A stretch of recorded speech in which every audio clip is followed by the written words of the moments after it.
So, hello and welcome back to Build and Thrive, the podcast that is dedicated to improving the health and the happiness of the construction industry. I am your host, Jennie Armstrong, and today we are back with another case study from an organisation who has been doing some incredible things around health and wellbeing. So hopefully today we're going to be able to draw on some of those examples and see if there's anything we can learn to take forward to the rest of the industry. And before we get started though, I just want to say a big thank you to GKR Scaffolding, who are sponsoring Series 3. So I'm really pleased to introduce Davy Daly, who is from Graham Group. So Davy, thank you so much and welcome to the podcast. Thank you, Jenna. Thank you. Thank you. I know we've had a few challenges of getting the tech right before we started, so it's great to have you here. So can you just tell us a little bit about your background and how you became the wellbeing lead at Graham Group? Okay, so I grew up in Belfast, and when I was 16, decided to leave to join the British Army. It was a family thing to do, so I've never been in construction. I served 23 and a half years, rising through the ranks as an infantry soldier, serving in operational and peacetime deployments, Afghanistan, Sierra Leone, Northern Ireland, Canada, America, everywhere. But this is where the wellbeing story starts. About 12 years into my career, in a male-dominated environment, such as construction, as the army was then, I started to have some problems sleeping, mood swings, not eating, just not being myself. And at that stage, there was nobody to talk to, I thought. But one of the older soldiers, more or less, frog marched me across a parade square one day to the medical centre. I spent some time talking to the medical officer and then was sent to Woolwich, the Princess Margaret's Hospital, Woolwich, and spent about 6 weeks there talking about what was impacting me. I was diagnosed with PTSD, the complex post-traumatic stress, and that set me on a journey looking at what we were doing, looking at what was provided for us, support. And I carried that on. And before I left, I done an open university degree in health and wellbeing. I took that forward and done masters in addictions and trauma studies. And then started working in Northern Ireland when I came home in the prison service, providing support for those with addiction in custody and out of custody.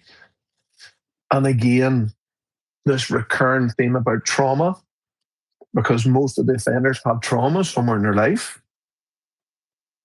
And from there, then I moved into work with the NHS, helping those physically and emotionally harmed throughout the Northern Ireland Troubles. But I still wanted to do more. And Graham Group headhunted me. And I've been here 4 and a bit years now, leading the charge to develop an industry, in fact, global, the leading wellbeing package for our staff, for our families, and also importantly for our supply chain partners. So that's where I've come from. So it's a personal journey, and I have that authenticity piece in it where I can talk to someone with experience and not just education.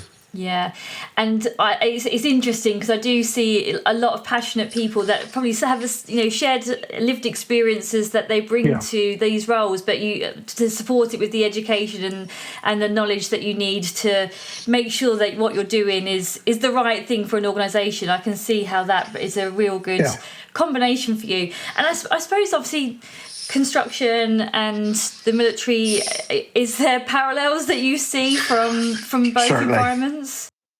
Certainly, the military's come a long way since I joined in 1988. They now focus on well-being. They debrief people. They provide support. It was a male-dominated organisation then, and it's not now. However, construction is one of those last 5 male-dominated industries, such as farming, fishing, forestry, offshore work. Hello, and Graham, we buck a trend, and we have lots of female colleagues. So there's that link, and that's where I thrive in. Yeah, I'm sure. Again, that practical lived experience of what it's like to be in that environment is really beneficial here. And so I know, obviously, one of the big things that you've done at Graham Group is introduce a program. So just talk us through a little bit about what that is, how it works, and what you're seeing so far. So, we have 144 sites approximately across Northern Ireland, Republic of Ireland, England, Scotland, and Wales. We have around about 2,800 staff, probably about 16,000 supply chain partners. And of course, what we do now is beyond reactivity. So we're talking about proactive approach to well-being. So being your best self, personally and professionally. Now, that's hard to reach all, our supply chain partners and our own permanent staff. So we knew through analysing our Bupa health assessment results that we had, top 3, top 5 things to look at, which included MSK, diabetes, people being overweight, not moving enough, and some aspects of mental well-being, really in around sleeping and stress and anxiety management. So how do we deliver that? Because I'm one person with Amber and Jennifer working alongside me. So we needed, I suppose, like the Army's sort of force multiplier. And that's beyond my capabilities and beyond Amber and Jennifer's.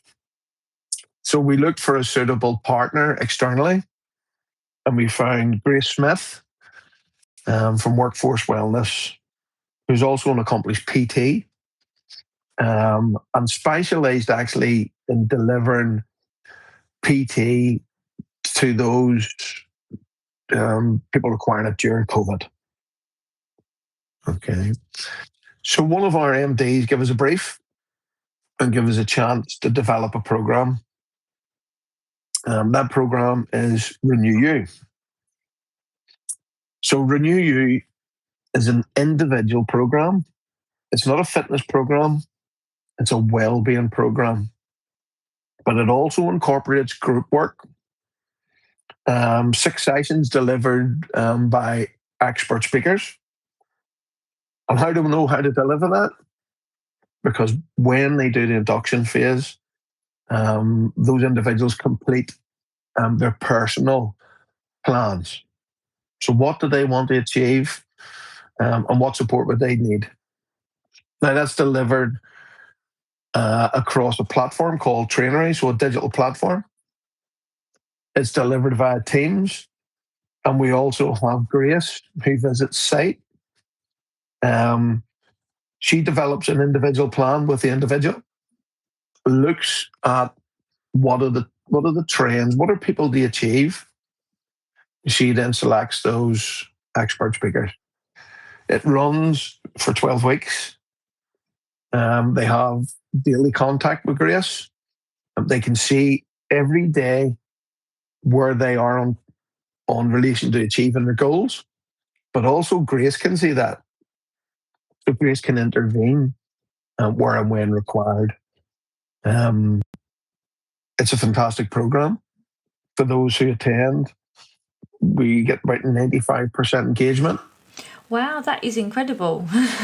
Stop for a moment to reflect on that. And 88% of those individuals are achieving their goals. and more. We don't stop there either, Jenny. It's a modular program, so we can further deliver 6, 8, 10, 12-week modules when the cohorts have achieved their goals.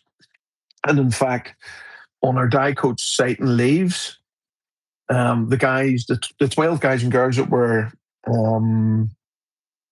participating in the cohort, it was very fitness based. So they've come back to us and they want to focus on nutrition. So we're now running a 6-week version with expert speakers in around nutrition. So we can adapt it for divisional needs, geographical needs, site needs, individual and group needs.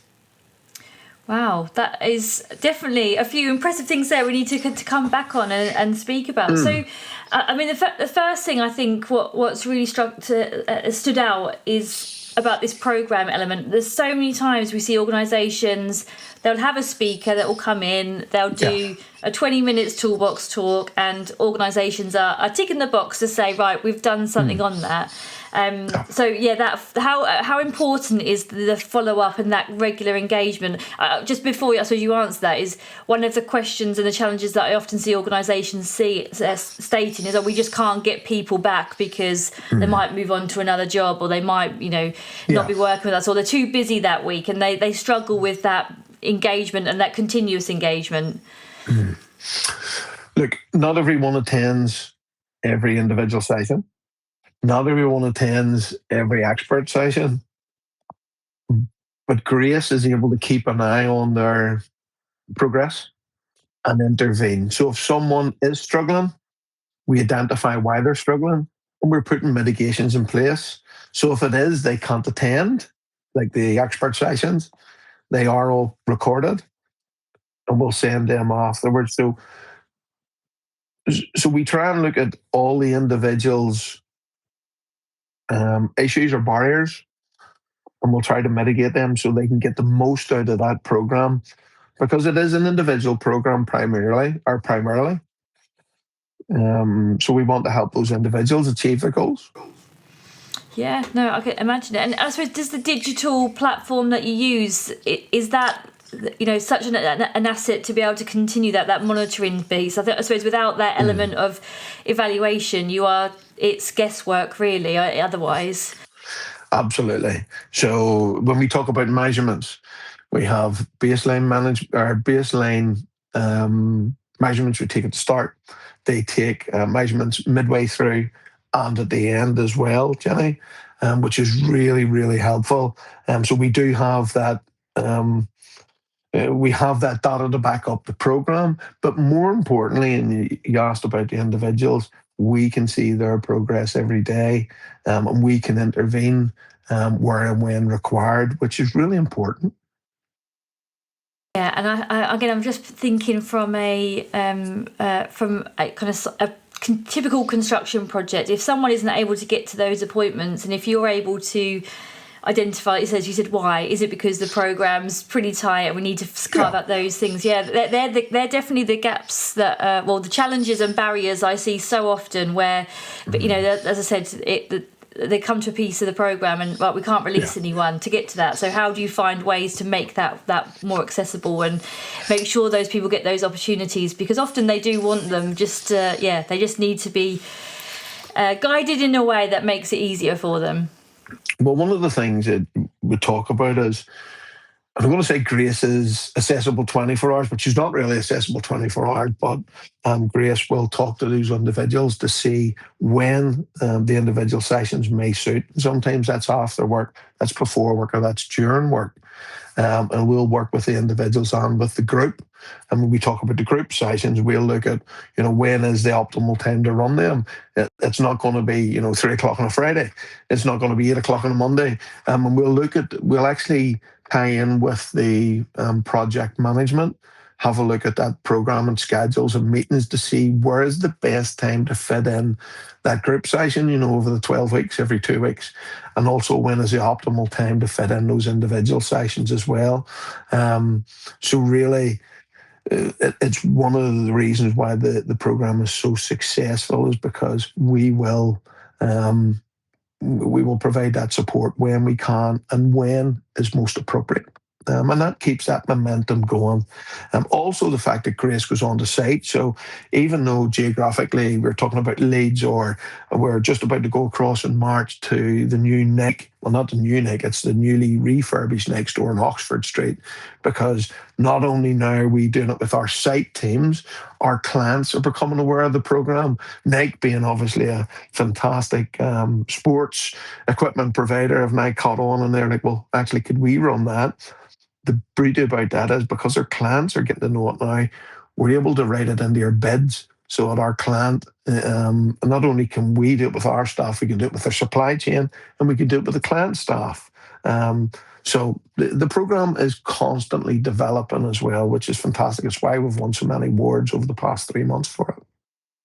Yeah, amazing. And I'm sure there's been some learnings along the way about perhaps what hasn't worked so well. Is there anything, like, particularly if you were to go back to the beginning again, anything that you would do differently? Yeah, well, we're still going through it at the minute. Ensuring that we are getting participation in names. And I know Grace will be happy to say that we have a project up near Sellafield. It's part of the Sellafield project. And they went and done a fantastic talk. And they come back all excited, Grace and Amber, my wellbeing advisor. And they give me this list of names, and there was like 70 people on it. But that wasn't the participants list. That was the attendance at the actual talk. What they forgot to do, or what we forgot to do. And, it is it's a basic when we're talking about getting people on it. Let's take names. So we've had to build that into that flow process of how we go out. We talk to the managing directors, we talk to the project team, we talk to the staff. So we're constantly evolving. We do face issues. And also, we take feedback from each individual at the end of each cohort. So we're constantly refining and reshaping the program, because one size never fits all, especially in construction. Yeah, no, definitely. And yeah, again, this is a typical, I suppose, observation of what you see with wellbeing programs. I put everyone through the same messages. And when you talk about like generational differences and even geographical differences where people are, there's huge difference in priorities and what wellbeing means. So I can see how that individualized approach will be a huge part of its success. And I just want to touch a little bit on the I suppose the leadership and the commitment, because an observation again that we see is that wellbeing is a bit of an afterthought. So a project is set up, it's designed, they've got all of the kind of key milestones for a construction project. But then there's like, say, right, well, we need to do something about wellbeing. How do we fit that into the programme, and rather than planning it off the front? But you've obviously had your MD that gave you the brief to start off with, and the commitment then at project level that this is a big part of what they do. So how would you explain that kind of business commitment to it, and how has that benefited it? Well, I think the business commitment in Graham is strong. Wellbeing is deeply embedded. And there's two parts of that. There's the mercenary part, which is if people are thriving personally and professionally, the business thrives. That follows suit.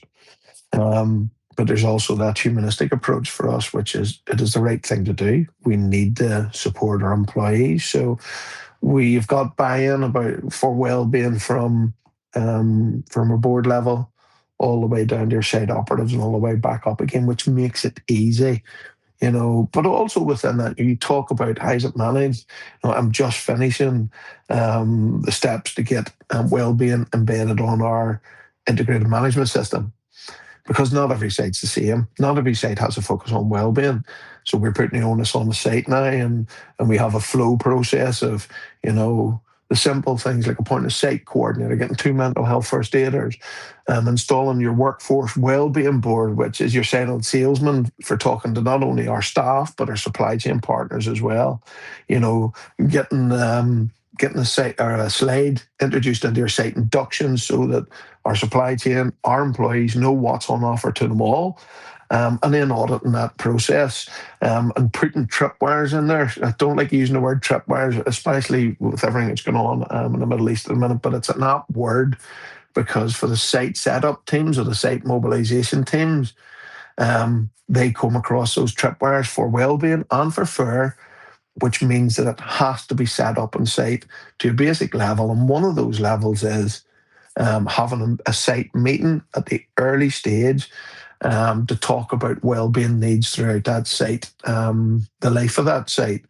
Now, some of that will come at site level, but some of that will come from the tenders that we have delivered. What do we say we're going to do, even within the local community, in regards to apprenticeships? So what are we going to deliver in relation to wellbeing support their supply chain partners?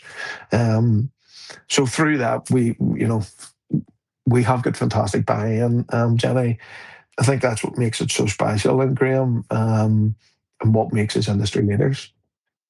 Yeah, absolutely. As I said, that I can see where those things don't happen and why the commitment is hard to shoehorn in later down the line. So yeah, fantastic work, and obviously it comes from you leading the way, but obviously the business being a huge advocate and being behind you on that, which is really, really impressive. I want to touch a bit on mental health and psychosocial risks. I mean, obviously from your experience and your background, and you mentioned about the trauma piece.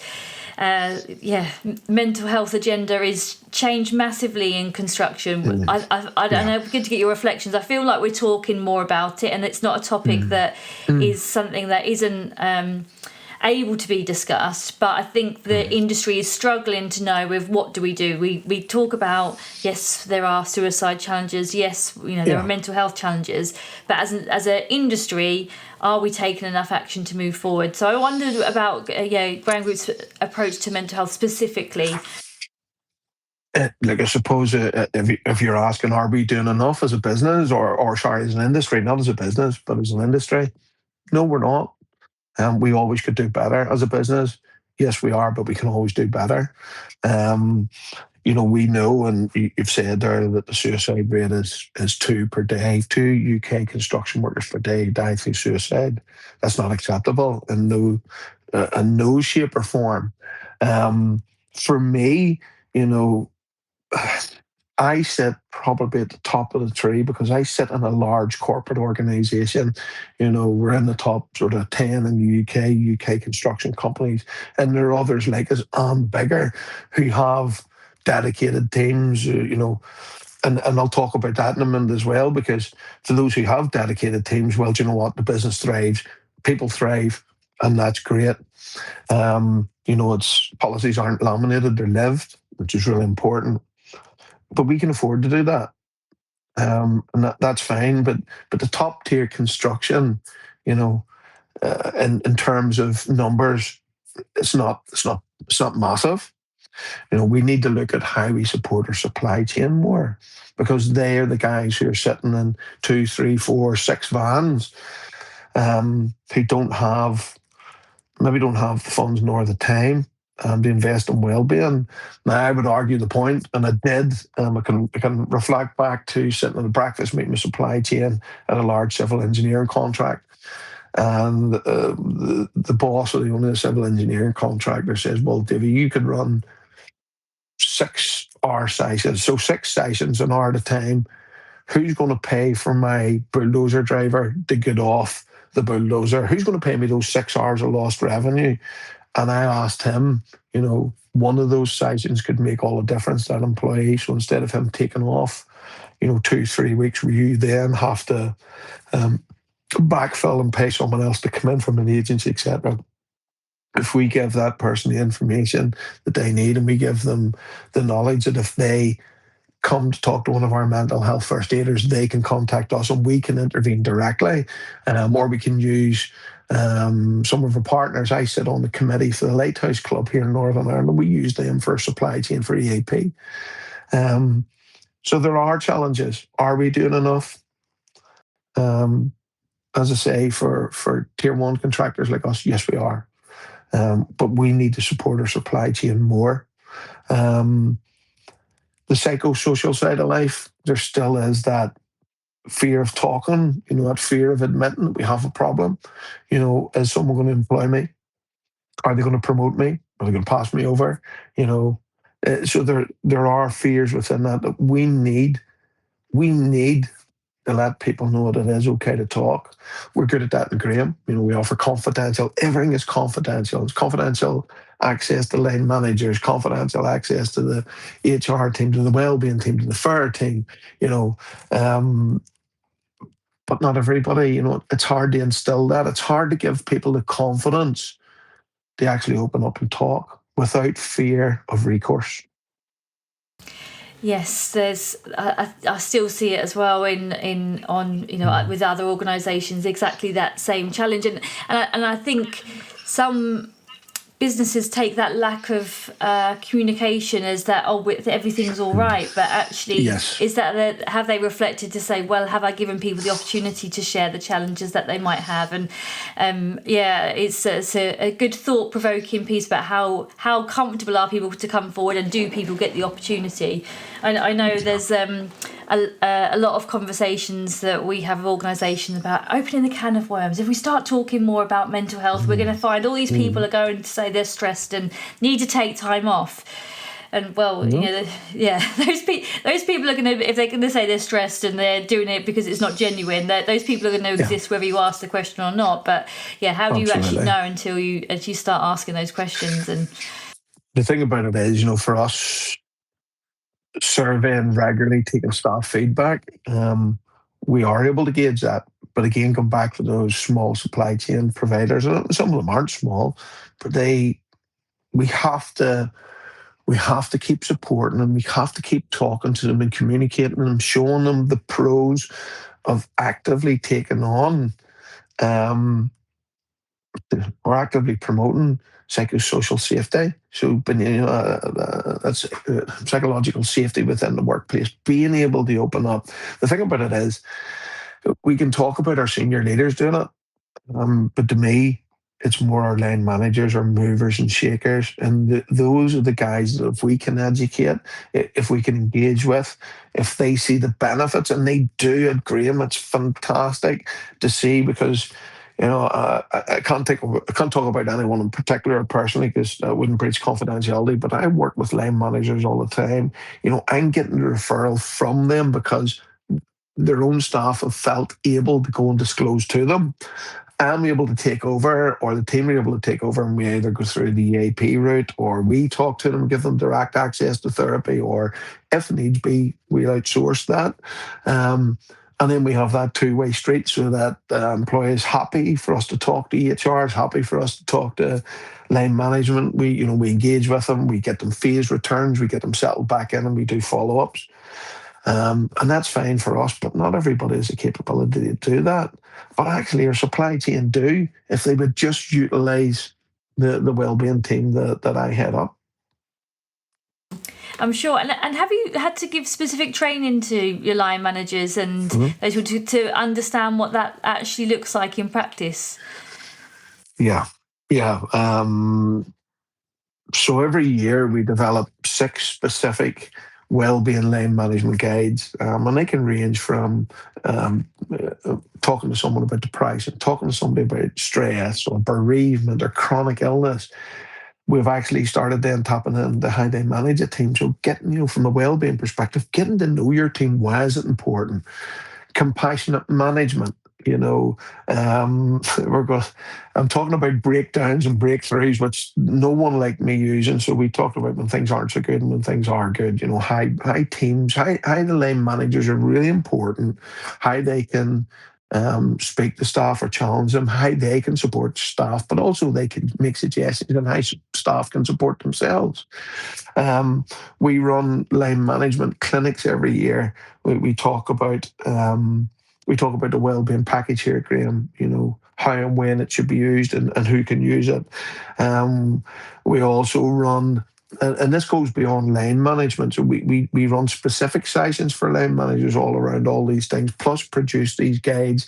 They're then held on a line management portal, which all our line managers have access to within our intranet site. So they can print off those guides and take them away, but a lot of them are point and click as well. And we also now run joint site clinics with our HR partners and our fair partners. So we'll go on the site and not only engage with line managers again, but engage with the staff and our supply chain partners and say, from a wellbeing perspective, again, this is what's out there. This is how you utilize it. Don't be frightened to utilize it. It's confidential. And we find that it's working, but especially in and around those movers and shakers, those line managers, because those are the guys who know the guys and girls on site or in the office. They also know our supply chain partners. They can influence a lot more than me sitting in my ivory tower in Hillsborough, or the board or the HR director, my boss, sitting there. It's really important that we give them the tools to thrive. Yeah, I suppose that from a perspective, it's all about educating, and it's all about supporting those movers and shakers. Yeah, I think, and like you say, the smaller organisations, that those things that can be done. And I see classically with a lot of organisations, they put all this great support in place and they never tell people about what is actually available. Yeah. The amount of times you say, do you know where to access your EAP, and the average person doesn't know, and until there's crisis, and then someone has to go and find it, and not being perhaps so proactive.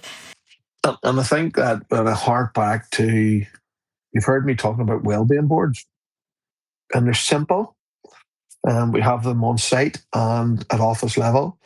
They contain 7 posters maximum. We utilize QR codes, so that someone comes up and need to talk to somebody at the Lighthouse Club with their supply chain.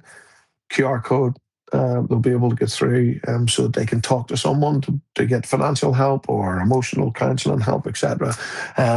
So they can all scan our Wellzone app. So we've developed our own Graham Wellzone app, which with Raise, used to be Frog, but we've developed with them, so the information is kept up to date. It contains information on every wellbeing topic that you could ever imagine, in the form of short videos from sports stars, pop stars, reality stars, and normal people just like me and you.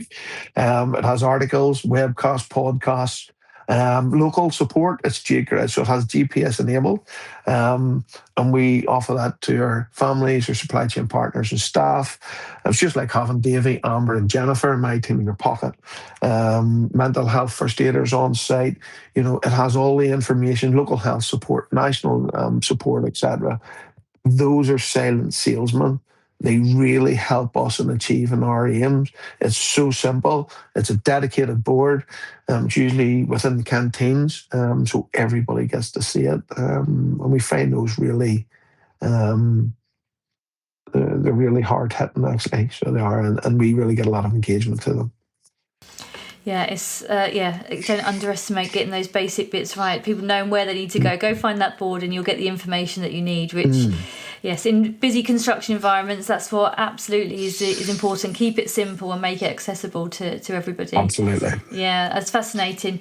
I want to talk a little bit about some of the data and the insights that you're getting. So obviously you mentioned using Raise and some of the information that's there, and you've spoken about your Renew You program. There must be some really good stuff that you're being able to really draw on, and what are you seeing in terms of the improvements that's coming from this? Are you able to track some of those measurable outcomes at this point? Yeah. I think it's fair to say that whenever we actually went for the IEP accreditation, which is nearly 3 years ago, actually, I remember I had COVID in December when they rung and said we'd re-accredited platinum. But we were the first and only company 3 years ago to go through the new framework with IIP. Now, that new framework relied on data. You had to prove what you were saying previously. You could tell them that you were sending men to the moon, and they would have believed you. But we were the first and only company 2023 to re-accredit or accredit platinum wellbeing using the new frameworks. And the new frameworks really relied on data. And as a company, we knew we had data in 2023, but we didn't know how much data we had. We didn't know what data was useful and what wasn't. So it was a real eye-opener for us. because you've heard me talk. We offer BUPA health assessments to all staff members with over 2 years service, under 50s every 2 years, and over 50s like me every year. And we get quarterly data from that. And it's really fantastic to get a good look globally at the Graham Group, and what we can improve and what we're doing well in, et cetera, et cetera. But beyond that, we have the standard things like, absence rates and return to work rates, et cetera.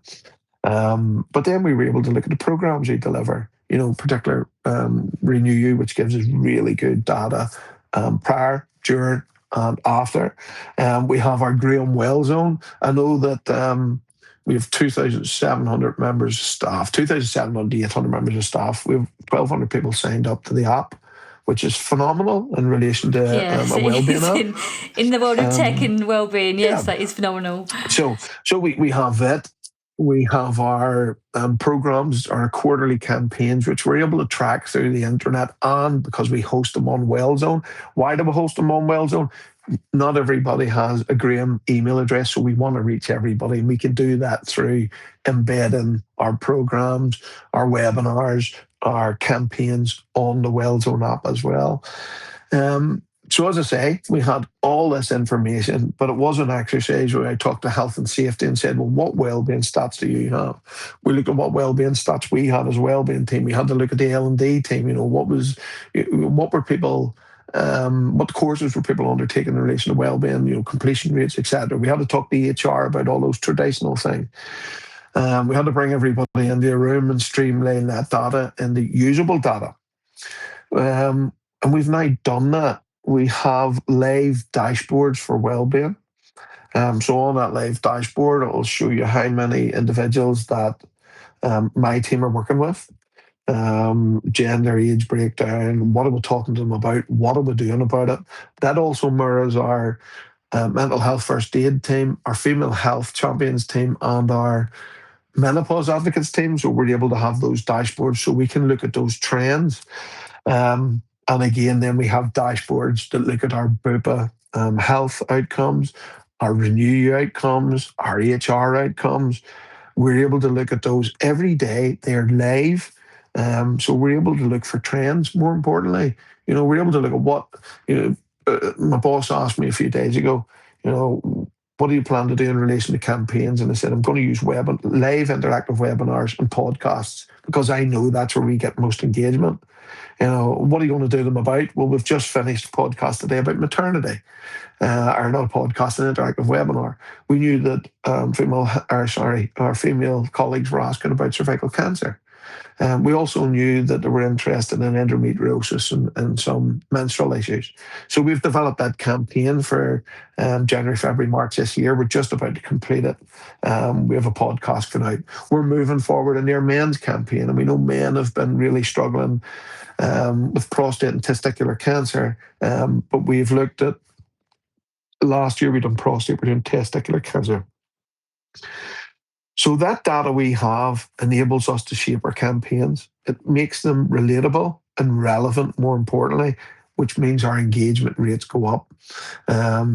So we utilize everything, honestly. My boss he's a details man. I'm like the shotgun man that just wants to go in and do things. But Michael likes drilling into the data. But again, as I say, relatable, relevant, sends engagement rates up. Yeah, absolutely. I can see that.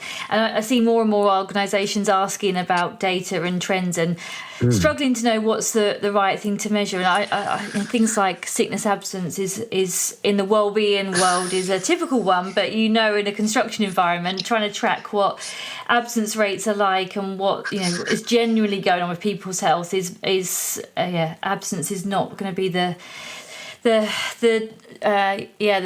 indicator that's going to tell you what your wellbeing program needs to look like on its own. You might get some insights, but I rarely see an organisation that's got that bit nailed in our industry. Yeah, and that's why we use multiple streams to look to identify trends and shape our campaigns, and also resources. It's not just our campaigns. We look at resources, what future resources we need, what current resources need strengthened, and again, what works for the business, what delivers for the business, and not only for the business, but for the people that work within the business, more importantly. Yeah, some really, really interesting insights. Thank you, David. There's some lots for people to take away and reflect on, and what could they do in their own organisations. I suppose what is on the horizon for Graham Group and Wellbeing? Have you got any plans that you're continuing to work on, or any ambitions you'd like to see in the next few years? Well, we're just about to launch I've just completed writing our next 5-year wellbeing strategy. And I know the big focus in that is ensuring we're delivering personally centered support. And again, it goes back to data, goes back to looking at trends. There's no point us getting on a soapbox and talking about these wellbeing issues if no one's interested in them. But more important than that, it's shaping those resources, because we need to be smarter. We need to be smarter at how we deploy those resources and what they look like, and are we creating double the work? So in relation, you've heard me talking about female health champions. We also have menopause advocates. We also have mental health first aiders. So we thought, well, why have, two of these groups sitting in isolation? So we're now going to be restructuring a female health champion. So we'll have our female health champions who will all also be trained in mental health first aid, but we're going to have specialists within that. So we'll have some menopause advocates, we'll have some specialists in and maybe menstrual health and maternity and pregnancy, and et cetera, et cetera. And we'll do the same for a male colleague. But we are looking intently at the minute of what AI looks like in relation to wellbeing. Now, it is a minefield because people will think they can rely on AI to be a diagnostic tool, and AI is not a diagnostic tool. So we need to look carefully at how we employ AI to support wellbeing. I see it really getting people quicker, getting people to resources quicker only. So AI is the next big thing for us. And also, you'll have heard me talking about further incorporating our supply chain partners, because without I've talked about Graham staff, I've talked about Graham families, and I've touched on our supply chain. But ultimately, it's our supply chain to build the buildings. We have to make sure that their resilience is robust. They know when and where to access those wellbeing resources that we provide, but also support them in developing their own wellbeing resources, because sometimes it doesn't take lots of money. Compassionate management we talk about. Most of our individuals are compassionate, but how does that look like? We should be providing a level of wellbeing training, like you've heard me talking about, for our line managers. I personally feel we should be providing that to our supply chain managers as well, and giving them the tools to do exactly what we expect our line managers to do. So, they always say the future is bright. It definitely is. Wellbeing as well. And let's be honest, we are in Northern Ireland, we're probably 10 years behind everyone else. We usually are 10 years behind England, Scotland, and Wales, and likes of legislation and stuff. And I know that England, Scotland, and Wales are light years behind Europe, light years behind America in relation to well-being. And well-being is frightening, especially within construction. People don't understand it, don't understand that well-being is a tool to bring the best out of people so that your business can be the best. Yes, I think that's a very good way to end it, on a really, really poignant point, and something that can resonate with a lot of people that are listening. I mean, it sounds like you're doing some amazing work, Davy, and you must be really proud of what you've achieved, and your team and your business that have enabled you to lead these programs. It sounds like you've deserved the recognition that you've been getting for leading this space. So I'm sure that people might want to get in touch with you. How would they find you? What's the best way to get in touch? Are you on LinkedIn quite a lot? Yeah, they can find me on LinkedIn, David Daly, Graham Group, or I'm going to give my email address out. They can have it. It's david.daly, DALY, @graham.co.uk. Brilliant. Thank you. And we'll add it into the show notes as well if people want to get in touch. But absolutely, keep up the good work, and I wish you all the best and for your team at Graham Group, and keep on going with everything that you're doing. Thank you so much for being part of the podcast today. Jenny, thank you so much for giving me a platform to shout about well-being. You need to do more of it. Not as a Sergeant Major, of course. Thank you so much, and thank everyone for listening, or thank everyone for watching. We'll see you next time. Thanks, Jenny. Thank you.